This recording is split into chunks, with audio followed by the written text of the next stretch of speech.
I want to mention why we call this side of the Capitol and this portico. Why is it the preacher's portico? Well, up on your right is John Davenport, the founder. It's a little hard with this tree limb here. Because I asked them about trimming some of these trees. They said it's a federal crime or something like that. They wouldn't do it. But in any case, no, honestly, that's what they told me. So up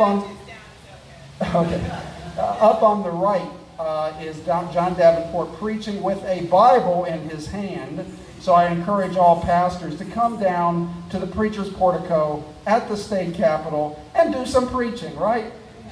Look, the state has hoisted up John Davenport, and above him, a little further in one of the circles there, is Jonathan Edwards, who was the first person who, by his many, many prayers, ticked off the First Great Awakening.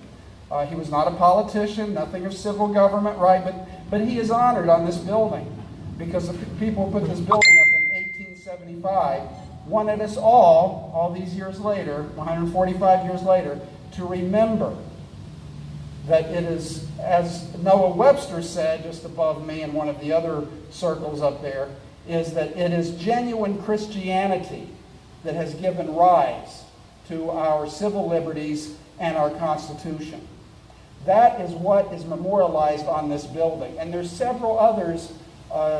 Thomas Hooker, who initiated Connecticut with the fundamental orders. He's up here on my right with a statue, and also another stone relief of him coming to Hartford.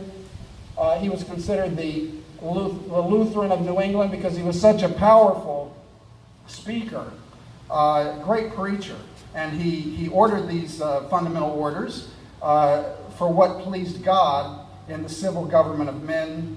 They came here for religious freedom and to spread the gospel and to have a civil society as peaceful and as blessed as we have. I mean, that was what, like 400 years ago? I think the 400th year of the Mayflower was in 1620. They were going to have a 400-year anniversary, but because of the COVID things, that's a little delayed. But it's interesting. You know, these people founded this country, and it's been here 400 years under the grace of God, right?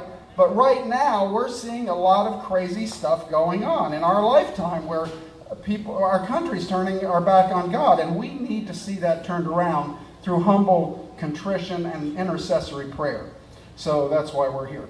Now, I'm so glad to have John Rankin, the director of the Theological Educational Institute International, and he's going to share something with us in a little while. Not immediately, John, but in a little bit. Because I'm thinking that the state motto I want to mention, too, with Connecticut, and I'm thinking about John because he might be able to pronounce that old Latin. What is it, Transluit, Key, Sustenance, something like that. And what the state motto of Connecticut means is that he who is transplanted is sustained. You know, when they came here, they said, God will sustain us. So, and then up here on my right inside is another plaque with a cross on it, which mentions that the Trinity College used to be on this grounds before they gave it up to build the state capitol. So just want to be sure everybody knows we are surrounded here by reflections upon God built by the founders of the state and this Capitol building.